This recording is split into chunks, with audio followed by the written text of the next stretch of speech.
And you know that French people, we enjoy Scotland. Yes, yes, very much so. I mean, it's a beautiful country, but so Yeah, is France. I mean, it's beautiful in its own way. It's absolutely. I loved my time there. I've been to Edinburgh, Oh wow, something that's like awesome. 10 years ago, and I miss so much. Yeah, it's a lovely place. Edinburgh is nice, and all the castles and stuff. It really is. It's got a lovely history that I The really need to castle go and is explore. wonderful. It really is. We are waiting because my wife is making crepes. You know crepe. Yeah, yeah, yeah, yeah, yeah. So just 1 minute Of course, of course. because of of the noise. Can you hear it? I can hear something. Oh Yeah. yeah, It's on your way. darling. 18 seconds. That's fine. That's fine. Give me one. Sorry, give me 10 seconds. Give me 10 seconds.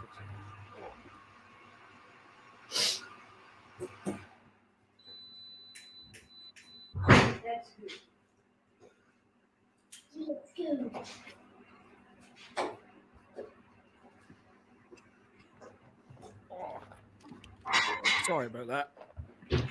No problem.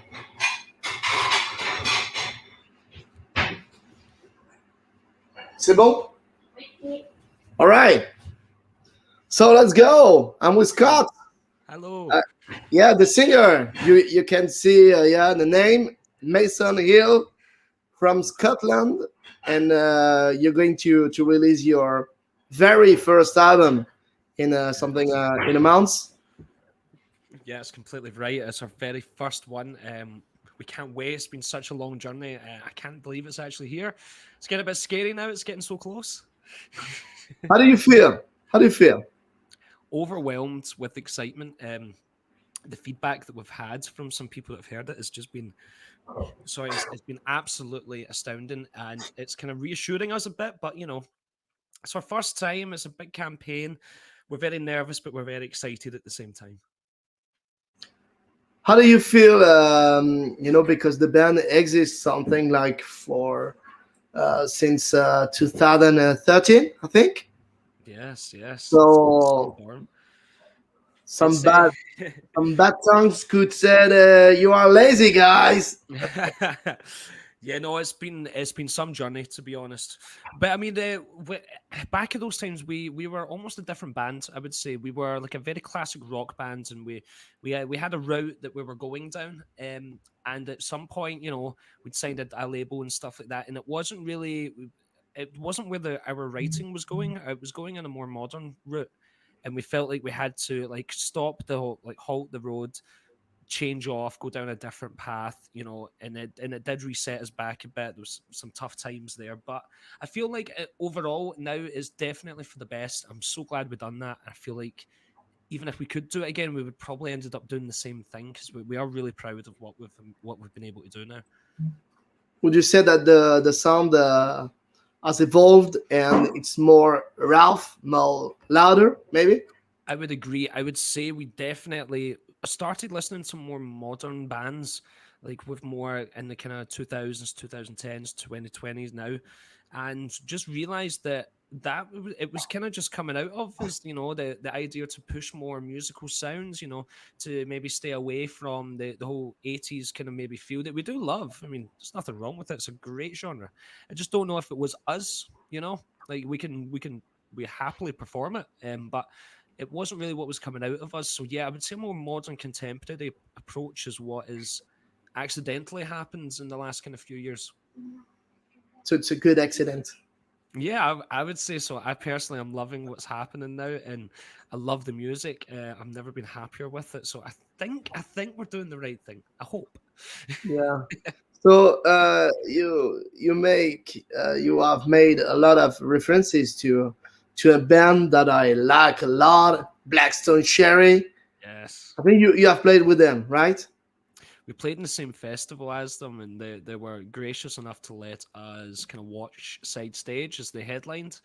to like 20,000 people. It was so cool, like because we'd been to see them when we were kids, you know, like as 13, 14 year olds going to like our local arena and seeing them. It was so cool. Lovely people. And yeah, no, like we took a lot of influence from them when we were starting out. I would say now, you know, we differ in many forms, but it doesn't mean we don't like them. They're absolutely incredible at what they do, and still will happily go and see them when we can again. No, I love them. Sometimes you have the groove of Blackstone Cherry, you know, in the riffs, in some songs, especially when it's loud and when it's groovy, and yeah, maybe unconscious. Yeah. You could be totally right. I mean, again, I love them, so I would say why not? Why wouldn't that come out in me? Do you know what I mean? Like, because there's not like too many bands I love. You know, that's quite a small-ish list, and they are one of them. You know, including like Alter Bridge and Shinedown, etc. They were the kind of pillars of UK rock when we were teenagers. You know that they were like it was like Blackstone Cherry and Alter Bridge, maybe Shinedown to a lesser extent in UK, and that was kind of who we grew up with. You know, they were the young-ish kind of bands, and it was like, wow. I'm a bit too young for Creeds, so I didn't know Creed too well, but I knew Alter Bridge. Yeah. And sometimes in a guitar, um, I feel some garden vibes. Do you Sorry. agree?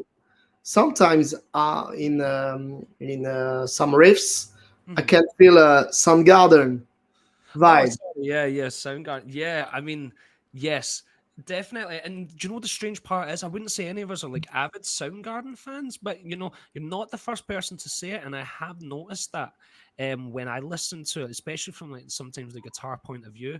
I think James, the lead guitar player. I think he's just listened to so much music that he takes wee bits that he likes from different genres and tries to kind of mix it in, you know. And there's definitely a side to that kind of grunge, kind of 90s rock that is definitely so cool and should be replicated a wee bit. You know, we're trying a bit of everything, so I'm glad kind of people can see that.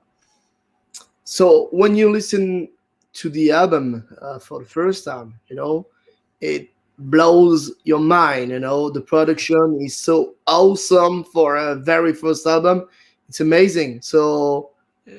what about did you was it a do-it-yourself production or did you use a mix engineer and mastering? No, that's where this was quite so the reason why we always knew what we wanted to do and we wanted to do it as professional as we could, but we always knew that would cost money, and that was the reason why we done a Kickstarter slash crowdfunding campaign, to fund the album because we wanted to not let anyone down with the production side of it because you know we've been known to try and put our best into everything. So no, we produced it in Riverside in Glasgow, um, with Duncan Cameron, which was an incredible experience to be there. It was quite local to us as well. It was just a renowned studio there, and we felt like we were under kind of good company. We had good direction, um, and I just want to say to like anyone that was a Kickstarter fan and that it literally changed our life being able to do the album the way we always wanted to after so many years. So it's a genuine privilege. Yeah, wonderful, wonderful sound, and your voice. We can we can understand everything. Was it something special? Because I felt there was a huge work on your vocals. I try. Yes, I mean we've been trying to find my sounds for a long time. And we got Brian Sperber involved in the vocal recordings for this album, who's worked with Alter Bridge, who was like a bucket list guy for us at the time. He came on board to help get the best out of me as a singer, and I feel like he done a really good job. I was very proud coming home, like, coming home with the vocals. Is it was very I was very pushed very hard in different ways I didn't think it would be, and it was extremely it's life changing in a way. And then when we came into the mixing process, we had Chris Sheldon, who's known for so many big names around the world of working with, including Foo Fighters and Scotland's own Biffy Clyro. He was able to mix that in a way that just transcended into a new level that we're just so proud of it. We really are. We're so proud of it. You know, not everyone in the world may like it, but we are so proud of it, and we can't wait to like show the world this. Honestly, So you said that you were pushed in studio. yeah, Did you yeah. use a whip in studio? Like a metaphorical whip, yeah. I mean, it's Brian. Brian's a lovely man, but he's tough. You know, he's tough if you're not giving him the performance he knows that you can give him. Then he'll let you know that, and you know you'll have to dig in deep, and you'll have to come out the other ends. And you know I did, and I'm so thankful for it. You know, it's really is the best way to learn is to be pushed and not to just be kind of mollycoddled through that. So, how old are the song on this very first album? Are they old or it's new material or both? There's a mix. There's like, for instance, the song "Broken Sun" was maybe wrote originally about 11 years ago, and you know the song like "We Pray" that was maybe wrote about 6 months before the album was kind of went into recording. It really is honestly a life journey from the start of our kind of career. Um, I mean, James, you know, we started doing writing these songs when we were like 16. It's the guys have been in for the last 5, 6 years. You know, it's like a part of our life now. It really is just like a presentation of our life for the last 5, 6 years is this album, and it's so cool to see it. Okay. I would like to know if in studio, did you change anything with your producer on the topics or on the lyrics? Did you change something? What are the main topics? It's kind of everyday topics. Yeah, no, we did change. We did change some things in the. So James changed a few things guitar wise, but the more solo things, like little wee bits there. But when I was recording the vocals, we did go through and we tried to change some of the music around to fit my key more. So we changed a couple of tunings. And lyrics wise, we felt like when we recorded "Who We Are," "Who We Are," which is one of the ballads in the album, and we felt like it was a bit short getting to the chorus. So if we added in like another half verse into it to try and kind of lengthen it out and get a bit more kind of just get a bit more substance in the song. So there was definitely some changes there that came with some critical thinking, which is always needed in these final processes because once it's done, it's done. Anything special about this first production? Something like kind of weird situation or Well, the weird situation was like when I was recording these vocals, I was in lockdown in New York, and like it's been a dream of mine as a kid to go to New York. Like it's like up there, like Manhattan, and see the sights, and I finally got that chance, but I wasn't allowed out of Brian's house. You know, I was locked down. I was on a plane for 10 hours with a big heavy duty mask and gloves, to obviously stay COVID free, and um I'd spent 2 weeks there and I didn't see anything. And I just came back home, and I've been in the house since then. So it was a really strange time. I went there alone, and it was a bit scary and stuff like that, and a bit lonely. But it was a truly, as I say, it was a life changing journey that I will remember. yeah, being in a rock band is not always a good situation. No, it's no, it's not. But it's really it's like it gives you like life lessons. It really is. Like it gives you people skills. You have to work very closely with a lot of people. You have to learn how to shut up when you need to shut up, and and let things happen the way it is. And there's always obstacles to overcome, but you come over them together as a team. And I said there's a lot of life lessons being in the band that I feel like you can take on other parts of your life. So it's a really cool experience. I didn't think of that side. All right. So we can see the artwork in the background. Uh, Maybe like this. You have Lovely. disappeared, but you're still here with us. Messing here. Yeah. Very Yeah. simple artwork, but sometimes the simple it is, the best it is. Yeah, we wanted to be simple and effective with the statement. Basically, the statement is we are up against the wall. A lot of bad stuff happened to us, and we cannot talk about it. Yeah. And there you go. How do you sum that up in an image? And we came to that, and I thought that's brilliant. That fits. That's like perfect. And everyone else was the same. There was no anyone wasn't on the other side. This is the perfect artwork for us. This is great, and I feel like it really sums up.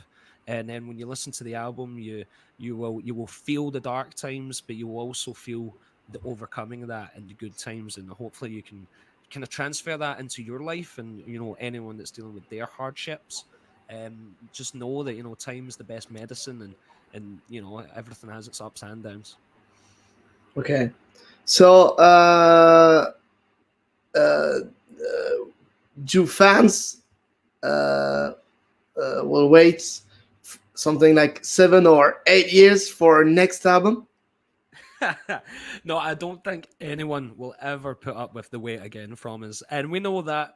We know that, and we're not going to do that again. It's been what a weird journey trying to start off our music career in the right way. It's such a business that we've learned every day, um, and now we're for the first time in years. We're in a comfortable position. We have a team behind us that truly support us. We have the bands are so committed. Moving on after this album campaign, the object of us for the next few years is just content, content, content, and just bring out as kind of much as we can, as quick as we can. Just keep giving people what they've gave us a gift and been able to do this now. So let's keep giving them rewards for that. Okay.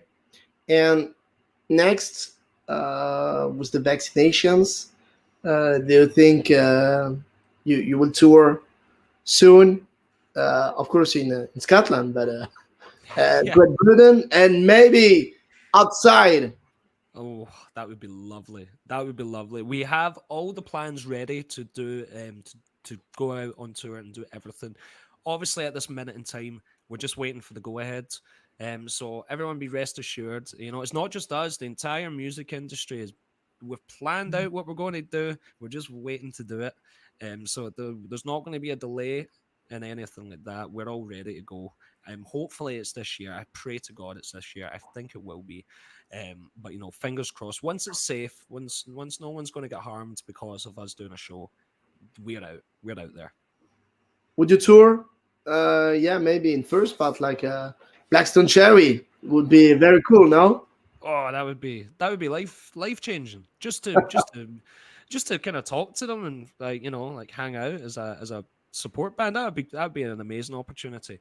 And they're lovely people. And if that opportunity ever comes up, we're jumping with it with both hands. So no need to say that twice. But no, yeah, whatever opportunities come up, we're just so happy to be here, and that's the important thing. Like it's not like we've been prepped for this at a young age. Like we're just like five guys from weird parts of Scotland Mm. that normally you would just get laughed at if you're like, oh, I want to have a career in music, as so we're just here for the rides and we're loving every second of it. Okay. Maybe other bands that you could tour with. Ooh, the we could tour with. Oh, I would love. So, if I had my dream kind of way, I would be like Foo Fighters would be one. I would love that. Bring Me the Horizon. I feel like that would be such a cool show. Who else do we have? Oh God, I would. I mean, maybe controversial, but I would enjoy Nickelback. I think Nickelback would be a great tour. I think that'd be quite interesting, right? Be massive, massive crowds all over the world. And finally, ACDC. Please, Wow. ACDC. Please. I know we're probably not the right match, but here's the thing. You're never winning over an ACDC crowd anyway, so you might as well just be there for the fun of it. That's the way I look at it. Yeah, it's great. When you get in concerts and which are light in the past. Yeah. The song in the Yeah. past. When there are different moods and different vibes in concerts, which is Yeah. really cool. Oh, yeah, it's so good. People can be quite different from based on their areas, and it's so cool to see to just meet people from different parts of the kind of country and different parts of Europe. It's definitely a humbling experience. Being able to go to places that you normally wouldn't go to in your life, and just have people that want to see you do what you do for a living, and it's such a lovely thing. Can you remember your last concert? Yes, yes, it was roughly about a year ago today, and it was Planet Rock in UK. They held a festival called Winter's End, and we were playing that along with some great other acts, including Those Damn Crows. Having an amazing time and not appreciating that it was going to be the last show for God knows how long. But no, it was thankfully it was an incredible show. And it was an incredible show because all of our wireless equipment broke, but the show was that good that the problems didn't matter, and the crowd was still having a great time. And yeah, it was a truly amazing night. All right. Scott, can you make a promo, please? Of course. Maybe looking at the camera and introducing yourself, and you're watching. Shit, I forgot the logo. Sorry. No, on Just your money. yeah. Hey, Loud TV. Hey. Right. Can you make it? Yeah. So let's go. Hey, this is Scott Taylor from Mason Hill, and you are listening to Loud TV. Could you say watching, please? Of course. Sorry, I've saying listening that much today. All right. Hey, this is Scott Taylor from Mason Hill, and you are watching Loud TV. Wonderful. Thank you With so the much. Scottish accent that I like so much. Love it. It's been an Thank absolute you. pleasure. Thank you Hey, for the time. maybe see you in Paris. Maybe Yeah, that'd sometimes be in the near lovely. future. Right? Yeah, brilliant. I'll Thank let you, you know. Scott. Talk Take to care, mate. you. Bye. Bye. Goodbye.